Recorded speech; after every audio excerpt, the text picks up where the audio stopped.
한동훈 전 비대위원장이 새 당 대표로 뽑힌 전당대회 결과 어떻게 보십니까? 아무래도 국민의힘 당대표 뽑는데 사실은 네 분이 나섰잖아요. 좀 과열이라는 측면도 있었지만 아마 이제 두 가지가 쟁점이 됐어요. 하나는 변화와 혁신이라는, 우리 국민의힘이 지난 총선에서 국민 유권자, 심지어 우리 당원들한테도 어떻게 보면 지지를 받지를 못했던 결과가 총선 3패입니다.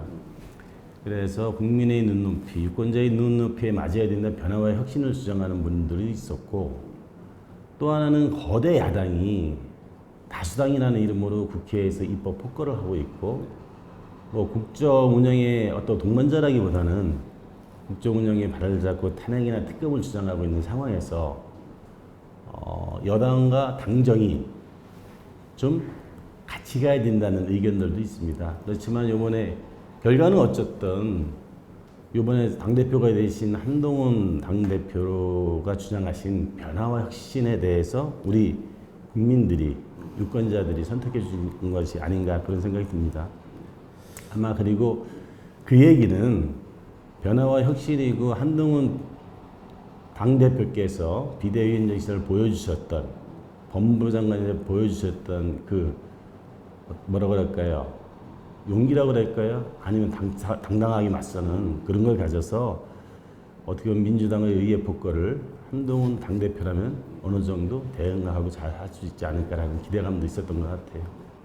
지금 말씀하신 대로 이제 전당대회 과정에서 보면 뭐 거친 논쟁도 있었고 뭐 폭로도 나오고, 따라서 이제 이 후유증 같은 거 있을 수 있고요. 특히나 이제 그 대통령실과의 관계 설정 이런 문제들이 산적해 있다라고들 말씀하시는데, 이런 사실은 이제 이 갈등을 조기에 봉합할 수 있느냐, 이것이 관건일 텐데 좀 어떻게 전망을 하세요? 아무래도 당대표 뽑는, 어떻게 보면은 선거를 한 거잖아요. 투표를 하고. 선거나 투표 과정에서는 지난 총선도 그랬지만 굉장히 후보자로 나오는 사람들은 서로 경쟁하고 갈등 있게 마련해요. 그렇지만 사실은 선거가 끝나고 나면은 더군다나 우리는 국민의힘이라는 같은 당입니다. 제가 볼 때는 단합하고, 어제 전당대회에서도 1호 당원인 대통령도 와서 말씀을 하셨고, 소위 말하는 비대위원장이었던 황우여 대표도 말씀하셨고, 추경호 원내대표도 말씀하셨고, 모든 분들이 이 전당대회를 계기로 새로운 지도체제가 구성되면 우리 국민의힘은 하나다, 원팀이다, 뭉치자라는 구호를 많이 외쳤습니다. 아마 이번에 끝나고 나면은 어쨌든 어떻게 봉합하느냐가 관건인데, 사실은 대부분 선거나 경쟁에 있어서는 이긴 팀이 진 팀을 수용하고 의견을 듣고 하는 과정일 겁니다. 또 정치는 그렇게 해야 되고요.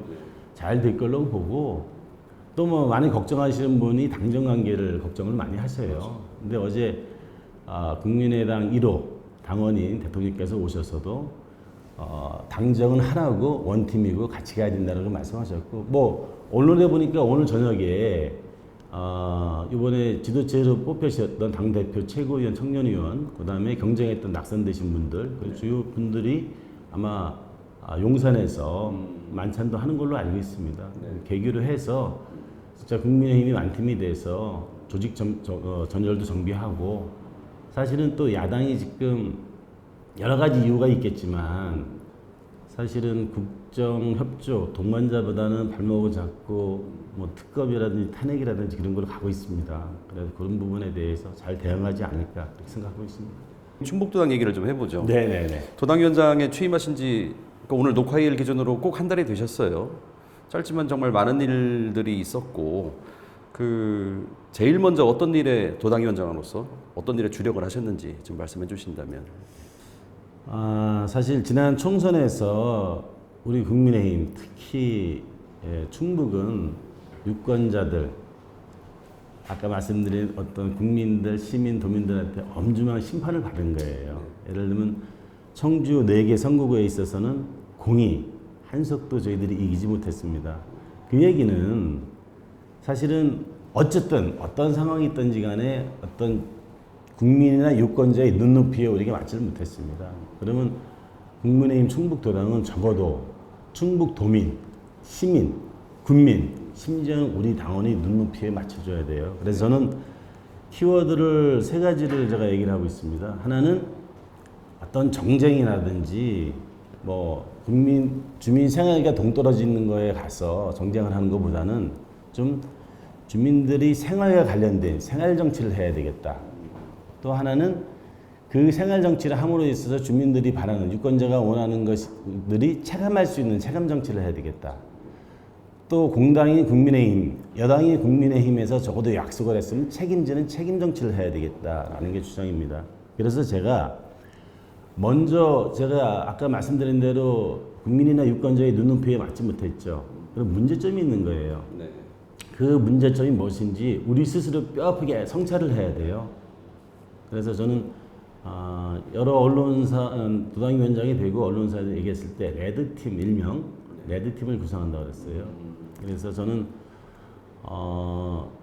우리 국민의힘이 가장 큰 문제점이 뭔지 우리가 주민들이 바라는 걸 모르고 있다든지 또 우리 지역의 현안에 대해서도 등한시하는 것은 아닌지 또 우리가 우리 국민의힘 당원들에 대해서 소홀함이 없는지 또 아니면 우리 국민의힘이 지역에 있어서 어떤 비전이라든지 그걸 제시 못한 건지 그런 것들을 성찰하는 레드팀을 구성하려고 그래요. 두 번째는 제가 생활정치, 책임정치라는 표현을 썼어요. 주민들과 호흡하고 당원들과 같이 할 수 있도록 봉사단을 구성하려고 그래요. 한 40-50명 봉사단을 구성해서 필요하다면은 뭐 환경정을 할 수도 있겠죠. 그것도 당연히 시군 당협하고 같이 할 겁니다. 봉사활동도 하고 도움이 필요한 취약계층에 대한 봉사도 할 수 있지 않습니까? 그걸 통해서 주민들과 시민들과 소통도 하고 또 시군 당협과도 소통을 해가지고 그분들의 의견도 듣고 그렇게 하려고 하고요.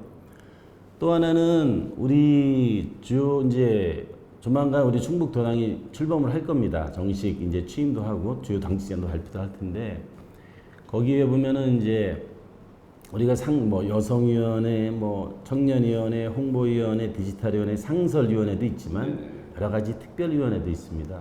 이 특별위원회도 우리 지역과 관련된 주민과 관련된 그런 특위를 만들려고 그래요. 뭐 크게 보면 사실은 충북도하고는 중부내륙 지원 발전 지원 특별법이 있죠. 네네. 이게 만들어졌어요. 네. 근데 많은 분들이 일단 급해서 법은 만들어졌는데 내용이 좀 약간 보강이 된다 그래요. 그래서 그 점검도 하고 보강할 수 있는 특위를 만든다든지 청주 청원이 통합된 지 7월 1일자로 10년이 됐습니다. 네네. 그래서 청주시를 중심으로 시민단체나 백만 자족도시 청주 만들기 특위가 있습니다. 이런 특위도 우리 도당에서도 특위를 만들 수도 있고요. 제가 생활정치를 한다고 그랬어요. 네. 우리 주민들이 걱정하는 부분. 예를 들면 청주 비행장이나 공군사관학교 있는 데 보면 항공기 수음 문제가 심각해요. 네네. 주민들 입장에서는 보상이 되려고 그러면 보상 기준을 좀 더 넓힌다 그러든지 범위도 넓힌다 그러든지 네네. 심지어는 이전까지 요구하고 있어요. 저 17년도 마찬가지고. 네네. 그러면 항공기 소음 피해 대책 특위라든지 뭐 축산분뇨가 문제가 된다. 그럼 뭐 축산분뇨 특위라든지 아니면 매립장이 됐던 소음장에 무슨 문제가 된다. 주민들이 걱정하는 부분. 아니면 예를 들면 청주 지역의 뭐 동남지구의 교통 표시는 뭐가 부족하다. 그런 의견들이 많으면은 우리는 그런 특위를 만들려고 그래요. 주민과 같이 한다 그랬잖아요. 그러면은 그 특위가 플랫폼이 돼서 주민들 또 시민단체들 그죠? 또 공무원들이 참여해서 그 특위에서 논의가 되고 그것이 필요하다면 제가 또 하나는 우리 뭐 도하고 청주시만 보더라도 국민의힘 자치단체장들이거든요. 그래서 당정협의도 활성화시키려고 그래요. 그런 특위라든지 의견을 많이 듣고 소통을 한다 그러지 않습니까? 그래서 정기적인 당정협의를 통해서 그런 데서 나오는 의견을 전달을 하는 겁니다. 네네. 그래서 자치단체에서 뭐 시에서 처리할 건 시에서 처리하고 도에서 처리할 건 도에서 처리하고 만약에 그것이 중앙으로 갈 거라면은 제가 단장이 됐으라도 뭐 당협위원들을 협의해서 중앙에다 건의할 수도 있겠죠. 네네. 이 얘기는 제가 얘기하는 생활정치, 체감정치, 책임정치 이걸 하겠다는 거여서 그 네 가지를 해서 진정 우리 국민의힘이 변화하는구나, 진실성 있게 주민들하고 호흡하는구나, 그런 걸 지금 하려고 노력하고 있습니다. 뭐 사실 도당의 기존의 상설위원회도 많이 있었지만 뭐 특위도 만드실 수 있고 사실 이제 만드는 게 능사는 아니죠. 맞습니다. 이게 지속적으로 얼마나 현실성 있게 활동하느냐가 문제일 텐데 그 레드팀 말씀하셨잖아요. 레드 팀장은 누구를 할지 혹시 염두에 두신 분이 있으세요? 내부적으로는 제가 이제 도당위원장이고 수석 부위원장을 아주 젊고 액티브한 분을 좀 모시려고 그래요. 기존에는 수석 부위원장 하면은 뭐 당협위원장 중에 한 분, 그렇죠. 아니면 기존에 뭐 당연직 의원으로서 뭐 시도의원이라 뭐 그런 분들이 했었는데, 저는 젊고 액티브한 분이 좀 해줬으면 하는 거예요. 이제 그분이 오셔서 레드팀을 구성을 하고, 그 레드팀이 일명 뭐 꼭 레드팀이라는 게 뭐 표현을 그렇게 하는데 어떻게 보면 전략기획팀이 되겠죠. 예, 그런 팀을 운영하려고 하고 많이 지금 얘기도 하고 어떤 분들이 그 팀에 들어와서 하면 좋겠다라는 것도 내부적으로 논의하고 있습니다. 예. 사실 그 도당위원장 처음 취임하실 때 해주신 일성을 보면 그 당원 중심의 도당 운영 이런 말씀하셨고, 사실은 이게 뭐 민주당도 마찬가지예요. 당원 중심의 당 운영을 하겠다라고 하는데 사실 이게 뭐 말처럼 쉽지는 않죠. 이게 예를 들면 선거 때 이제 후보자 공천을 보면 되게 지금까지는 뭐 당 지도부나 뭐 당협위원장의 뜻에 따라서 이 결정되는 이게 사실상 관리이기도 했었고, 이런 기득권을 내려놓지 못하면 당원 중심의 운영이라는 게 사실 허상이 될 수도 있단 말이에요. 이걸 쉽게 개혁해낼 수 있을지 어떻게 보시는지요? 사실 공당이라고 그러잖아요, 그죠? 네. 사실은 국가의 근간은 국민입니다. 네. 그런 공당의 근간은 당원이에요, 당원. 사실은 국민과 당원들의, 제가 당원 중심이 된다는 얘기는 제가 생활 정치를 하는 것도 유권자가 될 수 있고 당원들 될 수 있지만 그분들의 목소리에 기울이겠다는 겁니다. 물론 뭐 당원 중심이 된 데서 꼭 공천을 그렇게 한다는 것만은 아니거든요. 하나 예를 들었습니다. 예. 그리고 공천이라는 것은 제가 생각할 때는 사실은 지방선거 같은 경우는 2년이 남았어요. 2년 동안 기존에 있는 분들 아니면 새로운 지역에서 정치를 하고자 하는 분들이 국민의 힘, 보수의 가치를 가지고 얼마만큼 그분들이 지역을 위해서 활동을 할 건지 하시는 분들이 있으면은 사실은 공천이라는 것도 기존에 한 거 또 그분에 대한 뭐 여론조사, 인지도 뭐 그런 걸 하고 하는 거니까 그 뭐 최근 총선에 나오는 시스템 공천보다는 그런 거고, 또 저희들이 당원 중심으로 내부 의견을 들을 수도 있거든요. 저는 그래서 사실은 정당이라는 것은 특정인들, 지도체제들이 사유할 수 없는 공공재거든요.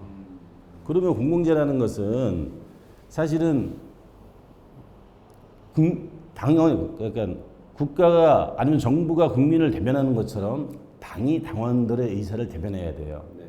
뭐 제가 꼭 얘기하는 건 아니지만 지금 민주당에서는 특정인을 위한 당이라고 해서 그 공공재로서의 기능을 저는 하고 있나 의심스러울 정도가 되고도 있어요. 물론 뭐 생각이 다르겠지만, 그래서 저는 당원 중심이 되겠다는 얘기는 아까 생활 정치하고 체감 정치하고 일맥상통하는 겁니다. 그분들의 의견을 듣고 그분들의 뜻을 담아내겠다는 거예요. 그것은 국민의힘 눈에 이렇게 변해야 돼, 이렇게 혁신해야 돼, 엉뚱한 짓 하지 말고 유권자와 주민들의 목소리를 들어야 돼라는 걸 반영시키겠다는 겁니다. 그리고 제가 상설위원회도 기존에는 상설위원회를 구성한다는 건 도당에 상설위원회가 있으면 거기는 당협별로도 상설위원회를 구성해야 되는 거거든요. 그래서 상설위원회도 움직이는 상설위원회가 되고 싶어요. 반드시 당협별로도 구축을 하고, 이 상설위원회하고 제가 아까 말씀드렸던 특별위원회 있죠.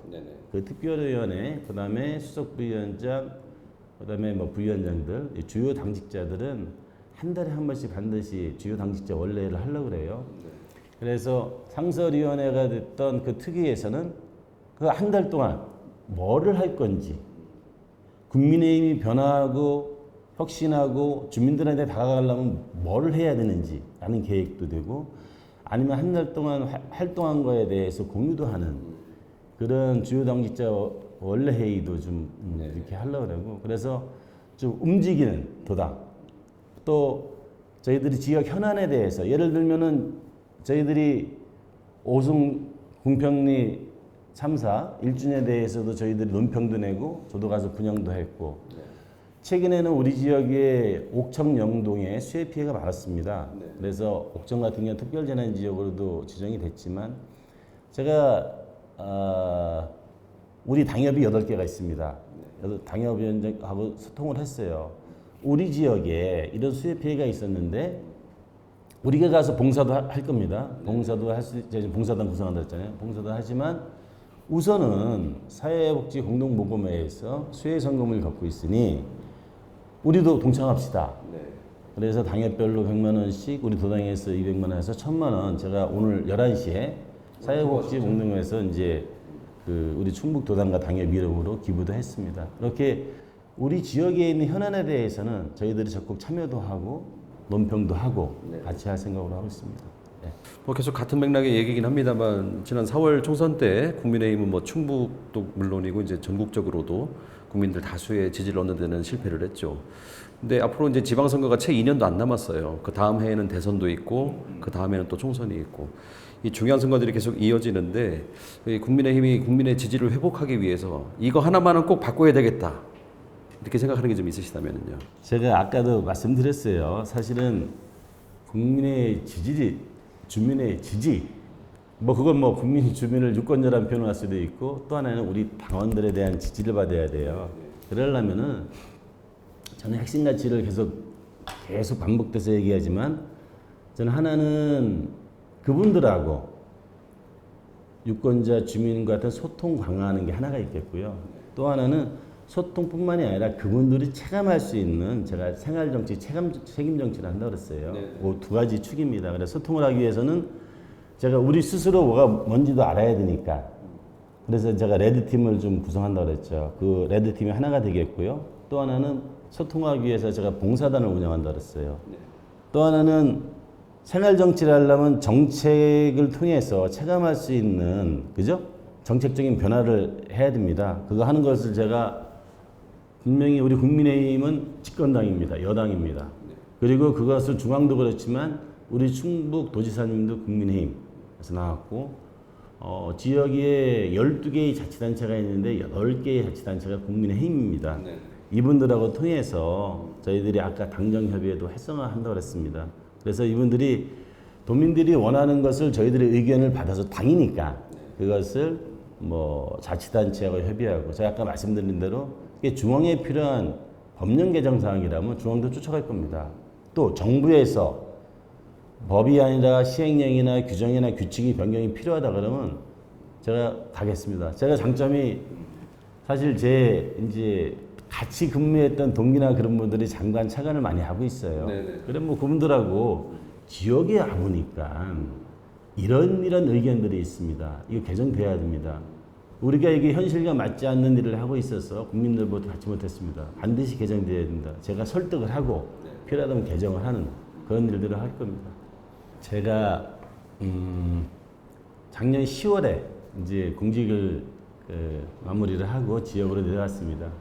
제가 느끼는 것 중에 하나가 이 정치라는 것도 아니면 유권자의 호흡도 이게 하나하나 쌓이는 것 같더라고요. 서로 알고 소통하고 제가 최근에도 뭐 도당위원장하고 뭐 이렇게 여러 가지 현안에 있어서 바쁘지만 저는 상당 당협위원장도 경험하고 있지 않습니까? 상당구에 있는 면동에 예를 들면 뭐 이통장협의회, 주민자치협의회, 사회보장협의체 뭐 이런데 제가 갑니다. 가면은 많은 사람들이 우리 위원장님 선거 때도 못 봤는데 이제 얼굴 뵀네요. 그래서 제가 일부러 일찍 가요. 일찍 가서 30분 전에 가서 오는 분 한 분 한 분 보고 그분 얼굴도 보려고 그러고 이름도 보려고 그러고 그래서 쭉 소통을 합니다. 그런 것들이 쌓여야 되거든요. 선거 때만 와서 움직이는 정치, 선거 때만 표를 받아야 되는 정치, 그거보다는 공당이라는 표현을 자꾸만 제가 썼는데 우리 국민의힘이 평상시에도 주민과 같이 있는 주민들이 의견을 듣고 목소리를 듣는 그 당이 돼야 되겠다고 생각을 하고요. 그게 꾸준히 한다면은 지난 총선에서 좀 우리가 선택을 받지 못했지만 국민의힘 변하고 있구나, 우리하고 같이 할 수 있는 당이구나 응원을 해주시지 않을까라는 생각을 하고 있어요.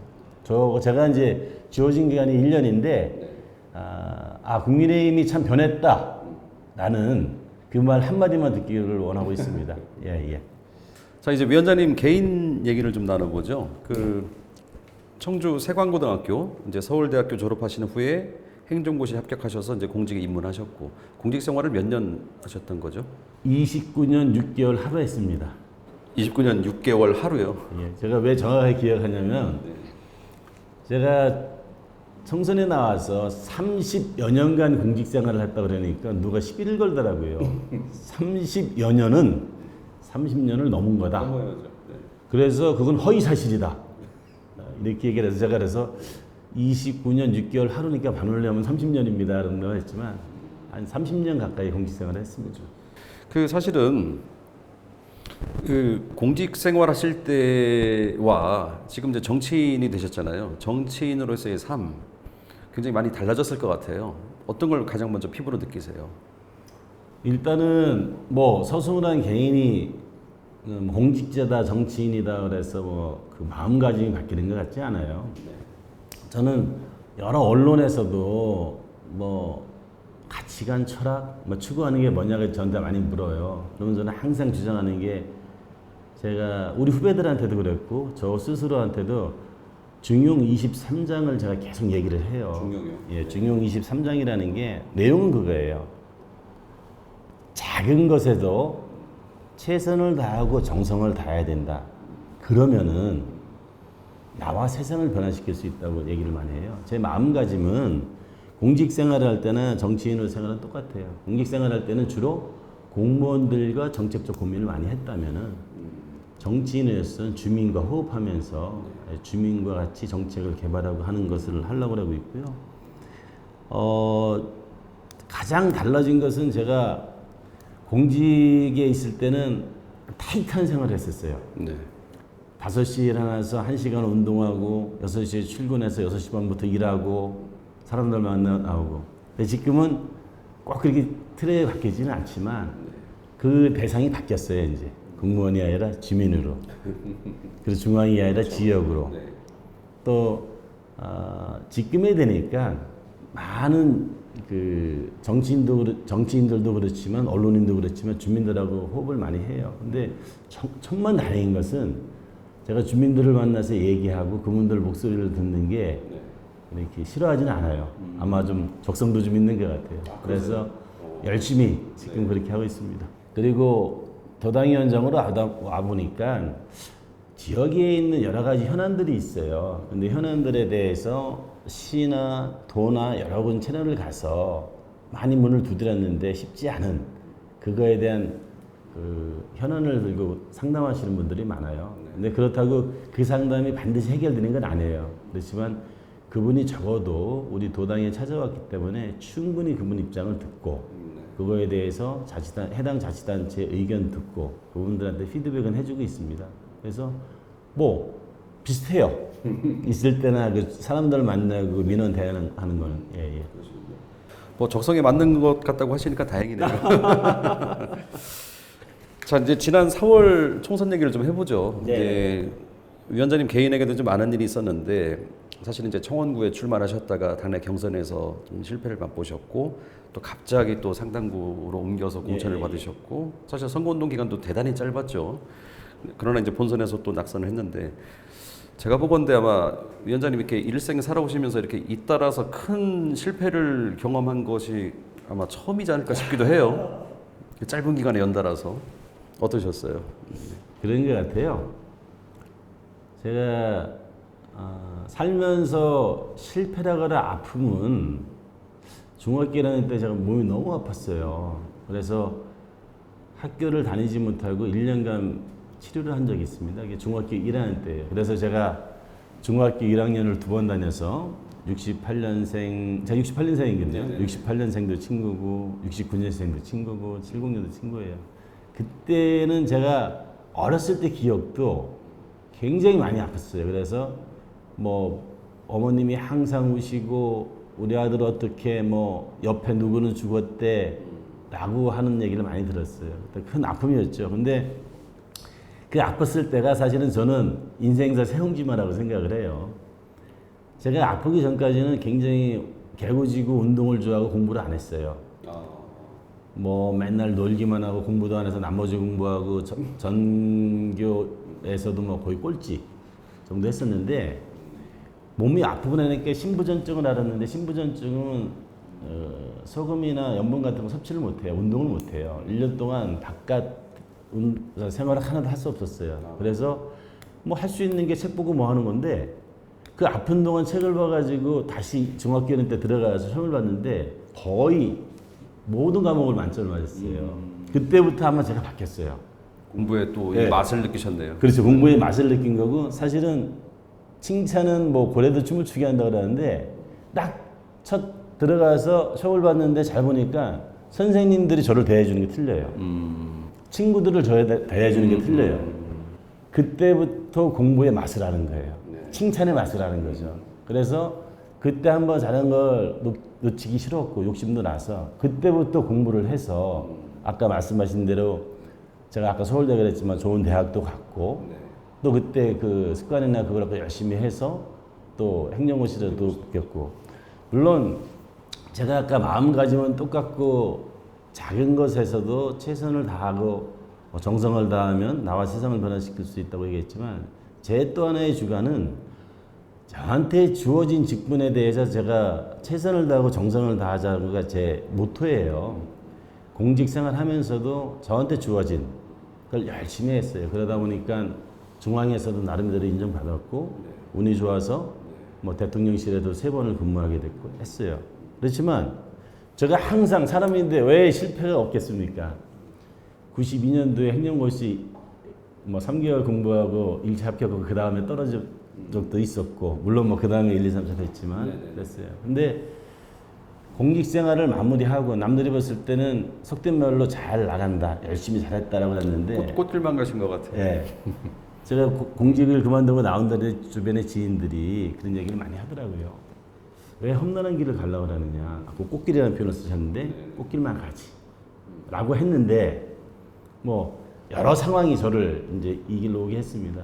나와서 막상 해보니까 제 마음가짐은 똑같았는데 총선에서 예비경선과 본선에서 한 번씩 어떻게 보면 실패죠. 실패를 봤는데 그 실패가 아마 그 실패를 했기 때문에 제가 지금 상당 당협위원장이고 도당위원장을 할 수 있는 것 같아요. 또 실패도 경험했지만 그 와중에서 짧은 기간 동안에 저를 진짜 아껴주고 저를 응원해주고 사랑하는 사람들이 많다는 걸 느꼈어요. 그래서 아마 그게 저한테 힘이 돼가지고 제가 낙선을 하고 많은 사람들이 서울로 올라갔을 거라고 생각을 해요. 전화하면 요새 청주에 있어요? 언제 내려오세요?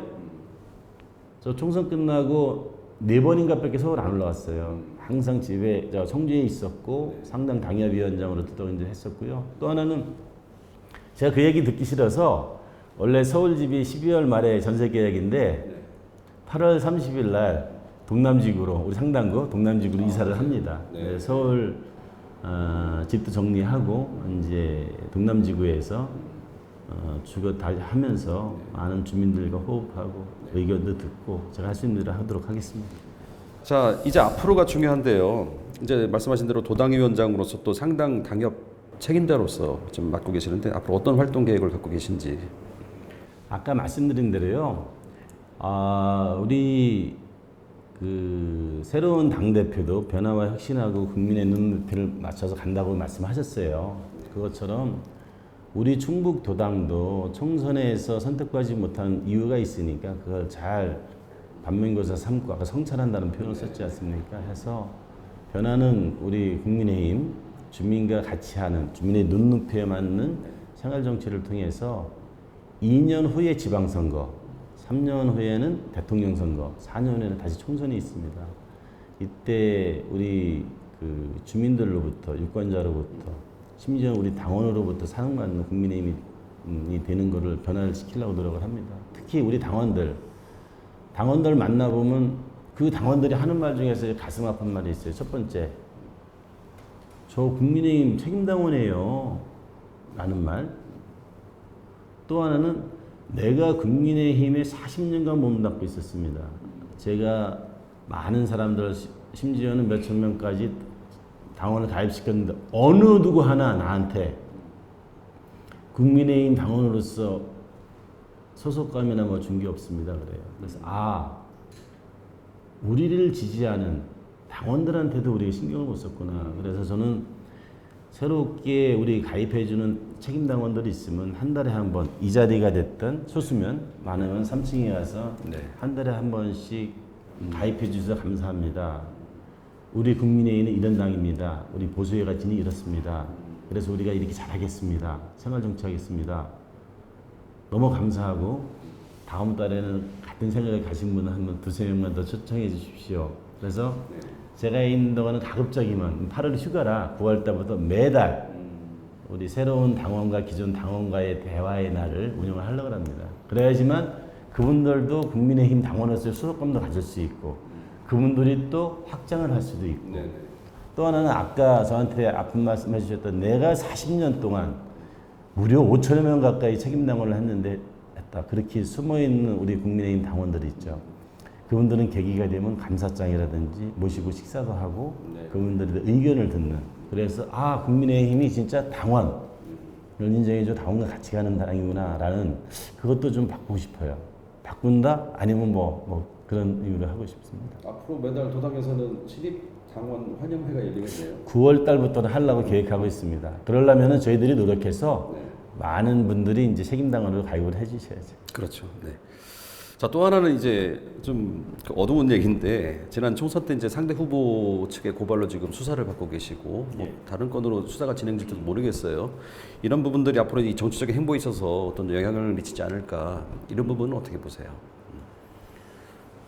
일단은 선거 토론회죠. 방송사 중 선거 토론회에서 그 당시 지금 상당구 국회의원이신 이강일 후보하고 관련돼서 그분이 저한테 왜 청원구에 있다가 상당구로 왔느냐 그렇게 오는 건 뭐 정치 소신이 없는 거 아니냐 라고 먼저 질문을 해주셨어요. 네. 그거에 대해서 뭐 저는 그때 아니 청주 청원구와 상당구 그리고 자꾸만 뭐 청원의 아들이라는 표현을 썼다고 그러지만 저는 사실은 지금 동남지구죠.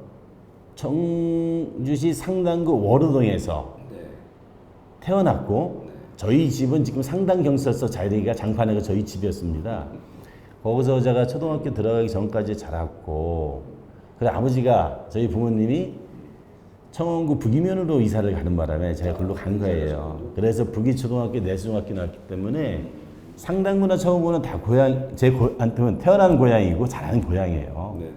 그런 과정에서 이강일 후보가 질문을 하길래 그때 이제 위키트리에 나와 있는 네이버 위키트리에 나와 있는 이강일 후보자 이렇게 보통 표가 돼 있더라고요. 그분이 뭐 한국당서부터 쭉 이렇게 5번인가 이렇게 당적 변경이 있어가 그걸 질문한 거예요. 근데 그 과정에 그분이 나는 문국형 후보에 대해 활동을 했지만 새청주 한국당에 강적은 가입한 적 없다. 이건 명백한 허위 사실이다라고 고발을 한 겁니다. 그래서 그 당시 선관위에서도 그 큰 문제가 되지 않는다 해서 서면으로 뭐 공정한 선거 활동을 하라고 판단을 내린 건데 선거 끝나고 나서 근데 그때는 선관위에다 고발한 거지만 상당 경찰서에다 고발을 해서 진행된 거고 제가 적극적으로 소명을 하고 있고요. 또 한 건은 뭐 선거 비용과 관련돼서 보전 신청하는 과정에서 우리 회계 책임자가 사실은 뭐 제가 급하게 나왔어요.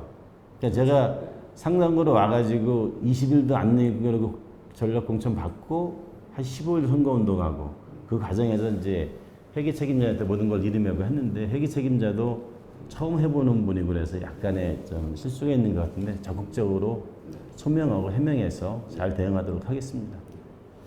뭐 두 건 다 이제 그 경찰에서 수사 결과가 나오게 되면 네. 뭐 그 결정이 될 테니까요. 뭐 네. 이제 이 정도로 하고요. 자 다음에 이제 이 2년 뒤 지방선거 얘기를 좀 해보죠. 네. 사실은 지역 정가에서 네. 국민의힘 단체장 후보군을 얘기를 할 때 아까 말씀 주신 대로 지금 김영환 도지사, 이범석 청주시장 모두 이제 국민의힘 소속이시고 그렇긴 합니다만 그 후보군을 얘기할 때 도당위원장님도 늘 거명이 되신단 말이죠. 자 2년 뒤 지방선거 출마에 관심이 있으신지요? 아마 그런 의견들을 많이 들어요. 그거는 제가 총선에서 낙선을 하고 또 총선 낙선 과정에서도 서승우라는 후보가 열심히 하는 모습을 보고 애정을 갖고 말씀해 주시는 것 같아요. 또 하나는 제가 아까 모두에 있지만 공무원 생활을 지방에서 중앙에서 또 외교통상부에서 대통령실에서 했던 경험이 있어서 그런 말씀을 해주시는 걸로 보고 있고요. 저는 지금 말씀드렸지만 제가 아까 사회자님한테 그랬잖아요. 어제도 뭐 전당대회 사람들 만나고 잠을 못 자서 피곤하다 그랬잖아요. 그것처럼 제가 지금 상당 당협위원장을 맡은 지도 얼마 안 돼서 상당부에 참석하는데도 굉장히 힘들고 사람들을 만나는데도 굉장히 일정이 빡빡합니다. 그리고 도당위원장으로서 도당 출범과 또 전당대회 새로 구성된 분들 하고 있어갖고 뭐 속된 말로 하루 24시간도 부족한 상황입니다. 네네. 제가 뭐 지금 상황에서는 제가 뭐를 나간다는 것보다는 2년 후에 지방선거에서 우리 국민의 힘이 이기려면은 진짜 변화와 혁신과 주민들한테 다가가는 눈높이에 맞추는 일이 중요해요. 네네. 그 일을 하기도 바빠서 제가 그렇게 합니다. 그리고 어떤 분들은 또 그러더라고요. 제가 낙선도 하고 아까 실패도 했다 그러잖아요. 했더니 아니 무슨 일을 맡기려고 그렇게 큰 시련을 주십니까? 그러는데 아마 그거는 제가 새로운 일을 하면서 시간도 부족하고 준비가 부족하고 세심하지 못한 것 같습니다. 앞으로는 그런 부분에 대해서는 좀 배워야죠. 배워서 잘 대응하겠습니다. 뭐 도당위원장 임기 1년 동안 열심히 이제 당을 네. 또 바꾸고 혁신하시면서 네. 그 2년 뒤 지방선거에 이길 토대를 이제 만들어 나가실 텐데 네. 그때 가서 당원들이나 지지자들이 그러지 말고 선수로 직접 좀 껴주세요 우리를 위해서라고 좀 권유를 할 수도 있지 않겠습니까? 뭐 누러도 있죠. 지나간 것은 지나간 대로. 그렇지만 현재가 가장 중요해요. 네네. 나중에 문제예요. 네네. 예, 예. 근데 다른 분들은 제가 도당위원장, 상당 당협위원장으로서 힘이 바쁩니다. 그러면 아 그렇군요. 그러는데 끝까지 모르시는군요. 기자들이 원래 그렇잖아요. 제가 네. 우리 충북 도당, 우리 국민의힘이 이제 2년 후에 사랑받는 당이 될 수 있도록 역할 충실하겠습니다. 네. 알겠습니다. 뭐 지금까지 많은 얘기를 나눴는데요. 네. 이제 앞으로 정치인으로서 계속 더 성장해 나가셔야 되는데 그 혹시 기존 정치인 중에 롤 모델로 삼고 있는 분이 있으신지 궁금합니다.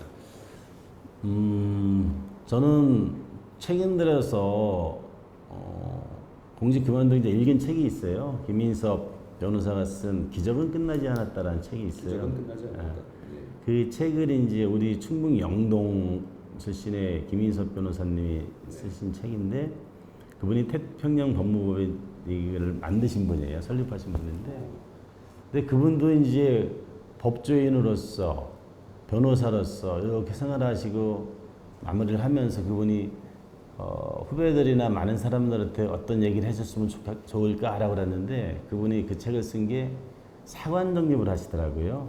사관 정립하시면서 사관이 이게 무슨 뭐 민주주의 사관이냐, 민중주의 사관이냐, 뭐 그렇게 얘기해요. 무슨 사관이냐 그렇게 하는데 그분은 국가발전 사관을 말씀하시더라고요. 우리 이제 맞는 건 국가발전 사관을 주시면서 하시면서 뭐 이승만 대통령도 있지만 박정희 대통령에 대해서 우리가 굉장히 힘든 상황이었잖아요. 그죠? 6.25도 거치고 뭐 힘든 상황에서 박정희 대통령께서 오로지 국가와 국민을 생각하면서 굉장히 힘든 우리나라를 했습니다. 또 많이 재조명되고 있죠. 뭐 공간이 있습니다. 그렇지만 세계에 있는 석학이나 많은 분들이 어떤 사회, 어떤 국가를 발전시키는 데 기여한 분이 누구냐 따졌을 때는 박정희 대통령을 얘기를 많이 하거든요. 그래서 개인적으로는 박정희 대통령의 그 국가와 국민에 대한 헌신, 그리고 어려운 상황에서도 국가와 국민의 결단, 했던 정치인으로서 존경을 합니다.